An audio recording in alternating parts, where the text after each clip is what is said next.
नमस्कार दोस्तों, लोक अदालत त्वरित और सस्ता न्याय है।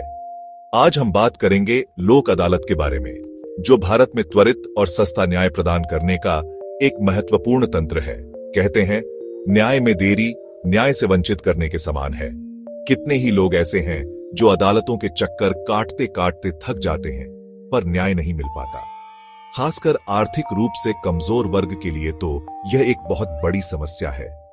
लेकिन दोस्तों, एक ऐसी भी अदालत है जहां न्याय में देरी नहीं होती, जहां न्याय सस्ता और सुलभ है। जी हां, मैं बात कर रहा हूं लोक अदालत की। दोस्तों, समय सबसे बड़ा धन है और न्याय में देरी तो इस धन को खोने जैसा है। नियमित अदालतों में अक्सर देखने को मिलता है कि मामले सालों तक चलते रहते हैं। कई बार तो एक पीढ़ी का समय तक बीत जाता है पर फैसला नहीं आता।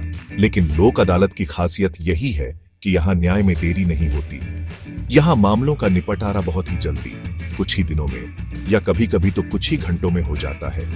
सोचिए, जो मामला सालों तक अदालत में लटका रह सकता था, वह लोक अदालत में कुछ ही दिनों में निपट जाता है। यह कितनी बड़ी राहत की बात है। दोस्तों, न्याय सभी का अधिकार है, लेकिन क्या यह अधिकार सिर्फ अमीरों को ही हासिल है?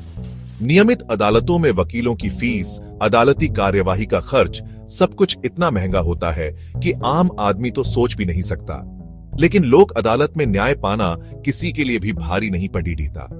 यहां न्याय बहुत ही कम खर्चीला है। कई बार तो कोई फीस भी नहीं लगती। यह एक ऐसा जरिया है जिसके जरिए गरीब से गरीब व्यक्ति भी बिना किसी आर्थिक बोझ के अपना HQ पा सकता है।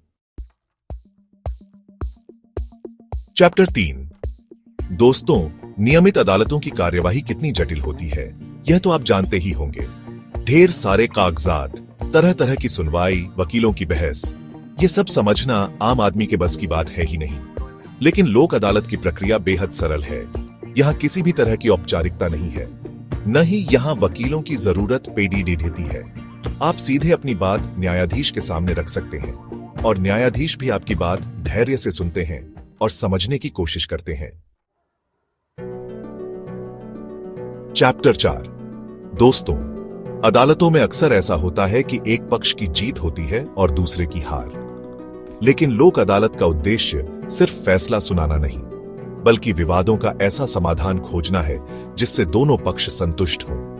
यहां दोनों पक्षों को अपनी बात कहने का पूरा मौका मिलता है और न्यायाधीश भी दोनों पक्षों को आपस में समझौता करने के लिए प्रेरित करते हैं। इससे न सिर्फ विवाद जल्दी सुलझ जाता है, बल्कि दोनों पक्षों के बीच रिश्ते भी नहीं बिगड़ते। चैप्टर 5। दोस्तों, कई बार लोगों को लगता है कि लोक अदालत में जो फैसला होता है वह कानूनी तौर पर मान्य नहीं होता, लेकिन यह सच नहीं है। लोक अदालत में किए गए समझौते कानूनी रूप से बाध्यकारी होते हैं। यह किसी भी नियमित अदालत के फैसले की तरह ही मान्य होता है। इसे किसी भी अदालत में चुनौती नहीं दी जा सकती। उत्तरों तो दोस्तों, लोक अदालत एक प्रभावी और लोकप्रिय तरीका है जिससे लोग अपने विवादों को शांतिपूर्ण ढंग से सुलझा सकते हैं। यह न्यायिक प्रणाली को सरल और सुलभ बनाने का एक महत्वपूर्ण कदम है।